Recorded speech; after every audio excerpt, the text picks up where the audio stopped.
already know this stuff or you kind of know this stuff. So we talked about chemical reactions. A chemical reaction has occurred if new substances are formed, and that's actually just what's being described up here. Now the deal is, though, as long as it's an ordinary chemical reaction, and we're gonna take advantage of this, is that like if between my two hands, like if this is what you start with, of course we're gonna call that the reactants, what you start with, and then this is what you end with, and between my two hands is a reaction arrow. Okay, so we're going to account, like this says, that all of the atoms here, the types of atoms of different elements, carbon, hydrogen, oxygen, sulfur, chromium, are represented over here. Okay, so that's what that means. It's a law of conservation. So I'm going to take a quick look at this. I've got some still images to kind of show you some chemical reactions, but I posted. This looks like the one we saw before, kind of the golden sort of flaky things. There's different types of chemical reactions, and one is a precipitation sort of reaction. So you can't tell it, but basically they took two clear liquids, combined them together, and they knew something happened because they were both clear without any solids. They combined them together, we have an exchange reaction, and one of the products is insoluble. So that's kind of how that goes. Again, we have two clear liquids. We have this one actually, it's clear, it's yellow, and it's colored. This is clear, and you mix the two and you get that pretty precipitate. Exchange reaction occurs, and one of the products is insoluble. This is an eating away of a penny in nitric acid, and you won't be using pennies, but you will be taking copper and dissolving it in nitric acid. You'll be doing it in the hood because NO2 is a gas that you don't want to be breathing a lot of. Some chemical reactions are exothermic. They don't all have to be exothermic. And if heat is released, it doesn't mean it's a chemical reaction. But this is a chemical reaction that's releasing light and heat. Okay, so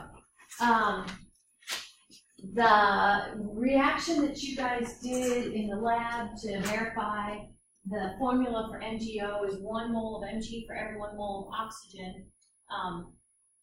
You need to make sure that you include the equation for the reaction in your lab write-ups. So it's kind of up here where I hold my hands like this. I'm talking about these are the reactants and these are products between my hands for the chemical reaction arrow. Okay, I don't know if you can see it, but it is. So we kind of read from left to right, just like we read in English. So we present the equation from left to right. Although we're going to switch it up at some point in chemistry, and we're going to see that actually some reactions go from right back to left again. I want to talk you through the two types of equations. So we use a chemical equation to represent the reaction that's going on. Your kind of quick and dirty chemical equation would be unbalanced. And then if you take a little more time, and we are, before you leave today, you're going to take a little more time, look at your equation and make sure that it's balanced for the same number of atoms of every type of element that's involved in the reactants and product. You need to make sure they match up quantity-wise. And when we do that, we have balanced the equation. So I know it seems kind of strange to kind of partition the two unbalanced equations and balanced equations, but that's kind of how I'm going to roll it out. So the quick and dirty unbalanced equations, well, it shows the reactants and the products. It may or may not show the physical phases of the reactants and the products. S for solid, L for liquid, that's the physical phase. So it's kind of optional. It may or may not show any special reacting conditions. These are all what I say qualitative. Let's see if I can, I don't know if it's going to look very good, but my marker's in my car on my little pen. So these are all qualitative. Qualitative info. And by qualitative info, I just mean it kind of gives you a sense it's qualitative. It's qualitative. And the other thing, kind of the opposite of qualitative, or the kind of yang to qualitative, bless you, is quantitative. There's two Q's, qualitative and quantitative. This is not quantitative. Okay, so like I said, your unbalanced equation, chemical equation representing your chemical reaction, may have these little letters next to the species. S for solid, L for liquid, G for gas, AQ for aqueous, meaning that basically it's dissolved in water.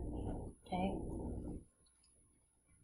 So again, quick and dirty, your unbalanced chemical equation and your balanced chemical equation can sometimes give you some concise, important information. Like, in order for it to proceed from reactants to products, if you need to add heat, you can go ahead and over the reaction arrow just say heat. One of the things about scientists in general is they're just generally concise. You know, give me a picture or a figure or a graph or an equation representing your chemical reaction any day. And keep your words. Catalyst, we'll talk more about catalyst, but what a catalyst is that catalyst is not a reactant and catalyst is not a product. It's just kind of there in the background. And catalysts will make your reaction go faster. Okay, so qualitative. So do you see the word qualitative here? There's too many Q's here. The other Q is quantitative. Quantitative meaning numbers. Okay. So with an unbalanced equation, you don't get the number part. And by what I mean the number part, if it's unbalanced, it just means that if these are my reactants and these are my products, if it's unbalanced, I don't have the number part right. I don't have the same number of atoms of each type of element on both sides of the reaction arrow. Not there, not there. So what is the balance? To me, it's kind of like taking it up a notch. So a balanced chemical equation will have all of that qualitative information. In addition to that, then you finally got the number thing figured out. So if you have balanced your equation, that means that you have figured out how to get on both sides of the reaction arrow the same number of atoms of each type of element. Okay, so it's balanced, and that's giving us quantitative information. Quantitative info, in addition to qualitative info. So in that sense, like I said, it's taking it up a notch.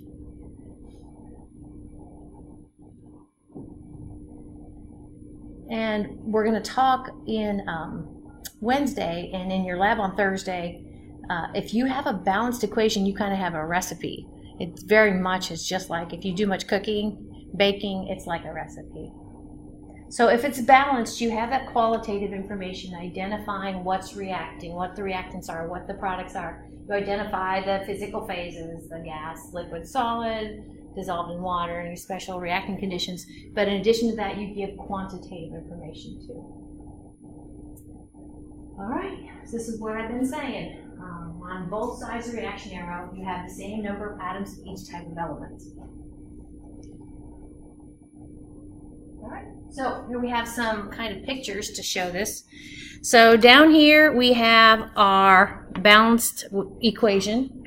Notice, and I'm going to talk more about this, but this big 2 here is a stoichiometric, I'll put S-T-O-I-C-H for stoichiometric, stoich coefficient, C-O-E-F-F. Stoichiometric coefficient. That's what the 2 is, and that's what this 2 is. And what's the stoichiometric coefficient for the O2? 1. It is 1. Very good. It's just 1. You got it. So here's a picture, and if we go ahead, and it looks to me like the red balls are oxygen and the blue balls are nitrogen. And I kind of talk about this brick wall. I could have put a brick wall here on either side of my brick wall. These are the reactants. I'll put R for reactants. These are the P for products. We have, what, 2 blue ones here, nitrogens, 2 nitrogens over here. We have 4 oxygens here and 4 oxygens over there. Notice that these stoichiometric coefficients show how many. So we have 2 NO2s, 1 O2, and 2 NOs. So it's balanced. This is a similar thing, kind of showing you the reaction of methane with oxygen to form carbon dioxide and water. Again, we have a stoichiometric coefficient of 2 here, so that gives us 2 here. 2 gives us 2 here, and these are 1s. Okay, brick wall, we have the same number of carbons are black, hydrogens are white, and again, oxygen atoms are red. So we have the same number of atoms of each type of element present. So, yeah, it's just new substances are formed. Got the same atoms though. So let's take a look at these right quick. I think we might have looked at them before, but let's look at them. Go to form 4 units of PCl3s. So again, if I go ahead and put my brick wall here, and we're going to be doing some of this. If I want to verify number of phosphoruses, number of chlorines, on the reactant side, phosphoruses and chlorines, oops. On the product side, I've got 4 phosphoruses and 6 times 2, I got 12 chlorines there. This 4 means I have 4 PCl3s, so then that gives me 4 phosphoruses, and 4 times 3 is 12. So when we talk about balance, that's what we're talking about. All right, this is a look at the chemical reaction we just looked at. Okay, so this is what you guys did in the lab. And so, again, we can go ahead and account for magnesiums and oxygens, magnesiums and oxygens. And I've got 2 of these, and I have only got 1 O2, that means 2 of these. And this coefficient, stoichiometric coefficient, applies to the Mg and the O. So that gives me 2 and 2. So yeah, it's balanced with a stoichiometric coefficients.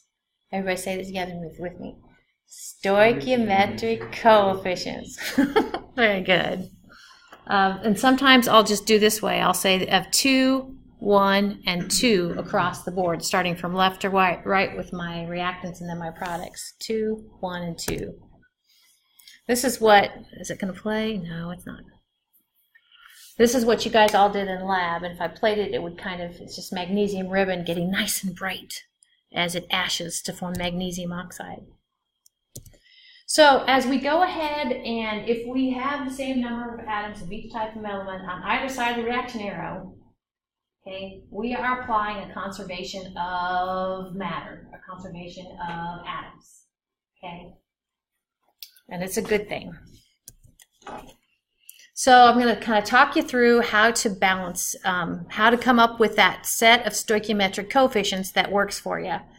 And like I said, and there's like an app there's new apps they just keep, so there's an app for your phone, and there's an online equation solver that I'll show you where it is.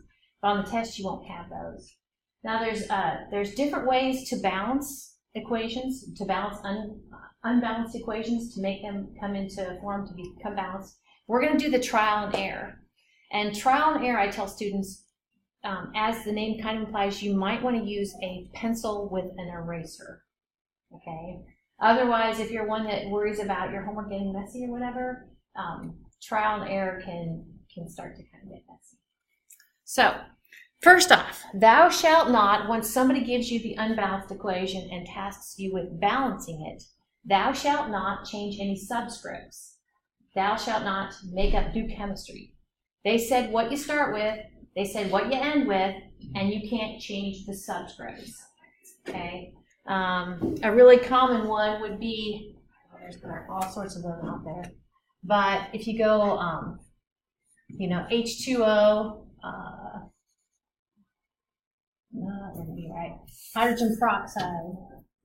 H2O2 decomposing into H2 plus O2. Oh, that's not a good example because it's already balanced, isn't it? Well, you just can't change the subscripts. I don't have a good example for you right now, but we'll see when we do some examples, if there's a good example. The other thing is, and I'll use this as an example, is I usually oftentimes put a little squiggly line there, because that's where my stoichiometric coefficient goes. So it kind of hones in on what you can do, what you can change. I can change these numbers until the cows come home, but I can't change these numbers. All right.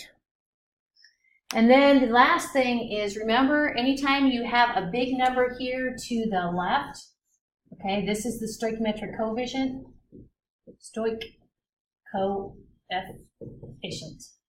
okay, that number applies to the whole formula.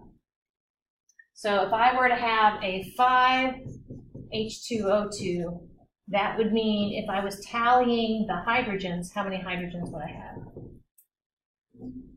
I'd have 10. If I was tallying the oxygens, also 10. Yeah. So just make sure you kind of keep that going. So let's do an example here. And so what I kind of tell students to do, and I think it works out pretty good, is go ahead and under your unbalanced equation, start a tally. So I need to account for my Fe's, my irons, my hydrogens, and my oxygens. My irons, my hydrogens, and my oxygens on both sides. And then to get a baseline, I say, well, if I go with coefficients of 1 across the board, I'm going to have 1 iron, 2 hydrogens, and 1 oxygen. And on the product side, I'm going to have 3 irons, 2 hydrogens, and 4 oxygens. Okay, so it's not balanced. I'll put little squiggly lines to the left of the iron. I'll put a squiggly mark to the left of the hydrogen, a squiggly mark to the left of the Fe2O3, and the squiggly line to the left of the H2. So they're receiving, ready to go ahead, and I can, at will, put a coefficient there that would balance it. I have a slide coming up in a few slides, and it's going to tell you, leave something that's in its, what we call uncombined, and if you see something up there that is by itself. So Fe is by itself, right? So I'm going to leave it till last. So with that in mind, let's go ahead and let's go for our oxygens. So I have 4 oxygens over here on the product side. How can I get 4 oxygens here? Yep. Let's put a 4 in front of the H2O and then update the hydrogens and the oxygens.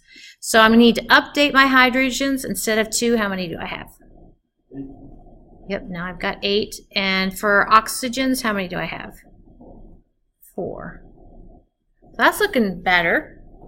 So right now, if I were to stop, and they might get messed up later, but right now my oxygens are great. Hydrogens not so much. How can I fix the hydrogens? Yep, put a 4 over here in front of the H2. Yep. And I update my hydrogens. Now I've got 4. Wait, sorry, now I got 8.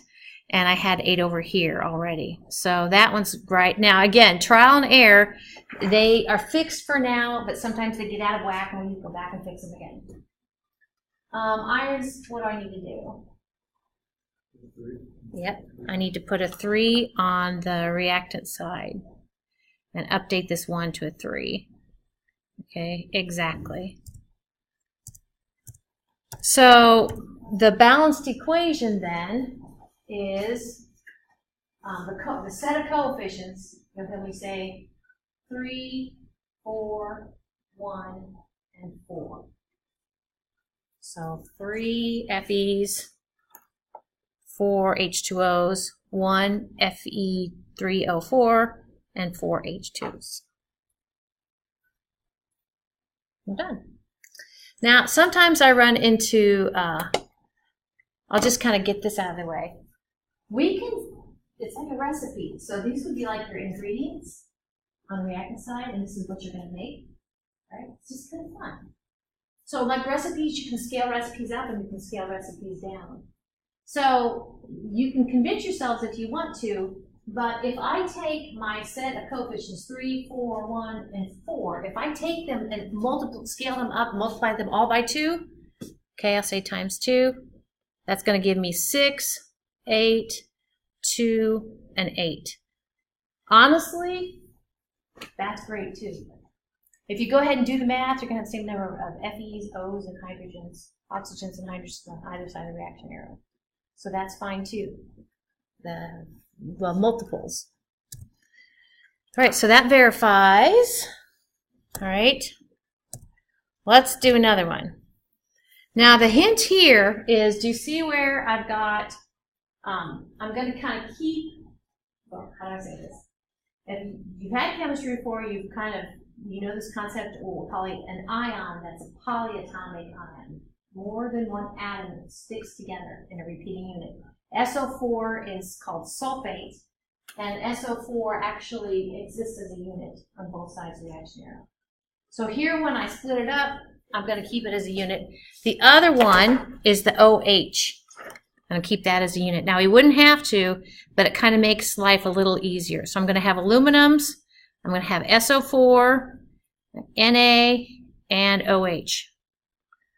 Aluminum, SO4, Na, and OH. All right. So starting out, I'm looking at 2 aluminums. I'm looking at 3 SO4s. I'm looking at 1 nitrogen, 1 OH. On the product side, I have 1 aluminum, 1 SO4, 2 NAs, and 3 OHs. Oops, sorry. So let's see. Nothing necessarily I'm going to leave till the end. So let's just jump in there. Let's try to fix our aluminums first. I can do that by upping my quantity on the product side. So I didn't put my squiggly marks here. Wish I had my pen today. So I'm going to put a 2 here. So then I need to update my aluminum. And I've got 2 aluminums. And now I've got 2 times 3. I've got 6 OHs. Gosh, 6 OHs. All right, well, aluminum's fixed. Let's just go down the line. Let's go on for our sulfates. Well, sulfates I need to fix on the product side, because if I have 3 sulfates over here, so I can get 3 sulfates over here, SO3s, by putting a 3 in front of my Na2SO4. So let me update my SO4s. Instead of 1, I've got 3. Now I need to also update my NAs. How many NAs do I have? 6, yep. All right, so my first 2 things are fixed. All right, well, I think these are, I'm seeing the end here. Sometimes we have to go back and forth more than we are here. But do you see, if I want to get the same number of NAs, if I put a 6 here, now that gives me, I can update my NAs to 6, and I need to update my OHs to also 6. And by my tally, everything is just kind of falling into place. So I know it's kind of looks weird, but that's just a squiggly mark. So actually that is 1 in front of that. Okay. Any questions about that? So you'd get the same thing if you went ahead and broke it down, the SO4 into S and O. Okay. All right. So here's my little guideline about, in the problem we worked with the Fe, keep Fe till the Fe, keep its stoichiometric coefficient till the very end. It is uncombined elemental form. All right, let's do one more. Now this has got a catch to it, because the catch is that we have oxygen in carbon dioxide and we have oxygen in water. So that kind of makes life a little more interesting. I'm going to put squiggly marks here. I'm going to go ahead, put my brick wall, put carbon, hydrogen, and oxygen, tally, carbon, hydrogen, and oxygen, tally. So carbon starting out, looks like we got 4 hydrogens, we got 10 starting out, oxygens 2. Carbons on the product side, 1. Hydrogens on the product side, 2. How many oxygens on the product side? 3. Very good. So do I have anything here in its uncombined elemental form? Any reactant to product? Oxygen, yep. The O2. It's not combined with anything else. So I'm going to leave that till the end. So let's go for the carbons first. If I put a 4 in front of the CO2, that will, I'll bump up now carbons to a 4, which is what I have on the reactant side. Now, how many oxygens do I have? Make sure you count the oxygen in the water. 9. Sometimes I have to get out a calculator. Yeah, now my oxygens are 9. Yep. All right, well, let's go for the hydrogens. Oxygen's actually going to be the hardest thing. So how do I get 4 hydrogens on the product side? If I put a 2, yep, if I put a 2 in front of the H2O. Then I need to update my hydrogens to 4. And now how many oxygens do I have? Wait, did I do that right? 5. Oh, dang, okay.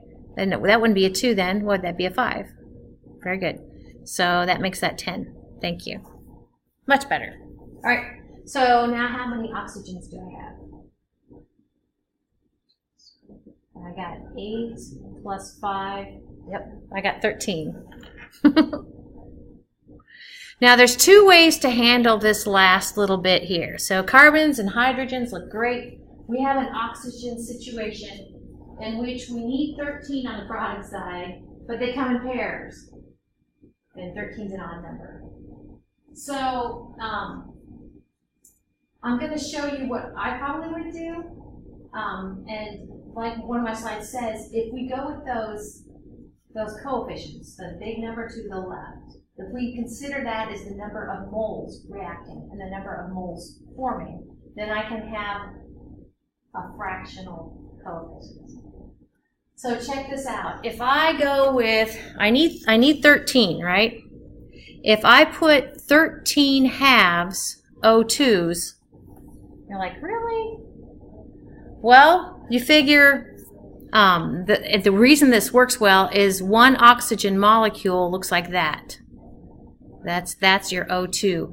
If you have 13 halves of those O2s, you have 13 oxygen atoms. Is kind of how I think of it. If I go back and forth, 13 halves O2 will get you there. Okay? So it would look like this then.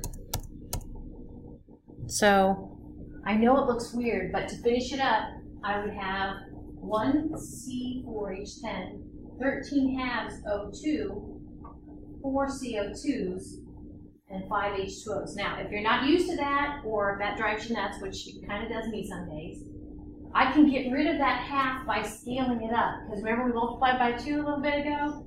Multiply through by 2. If I take 1 times 2, I get 2.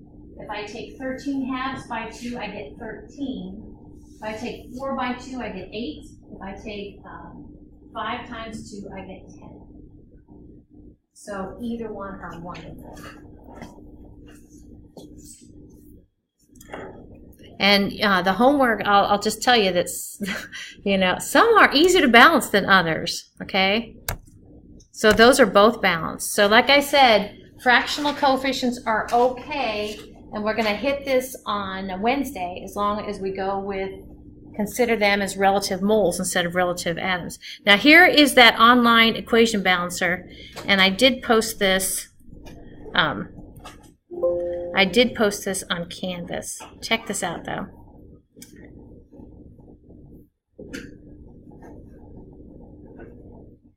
I think if I had my pencil it would work. Is it coming up? Oh, now it's not probably going to come up because I'm not in the right mode. Lordy, lordy. Silly. Only does what you tell it to do. And this is just one. There's others out there. But like, for instance, what was the one we just did? Where CH4, so this we go. You go CH4 space plus O2, and instead of an arrow, you say equals, and then you do, well, there it is, CO2 plus H2O. And so there's the unbalanced one, and then there's the balanced one. Wait, Well, we did C, what did we combine? What's that last one? C4H10. Oh, thank you. C4H10. Makes a difference. Push enter. There we go. That's going to give you the answer. You can also go ahead and put in the blue box what you think it is and check and do check, and it will tell you if it's right or not. So it's so fun. Okay, thanks. That's all I got. We'll see you on Wednesday.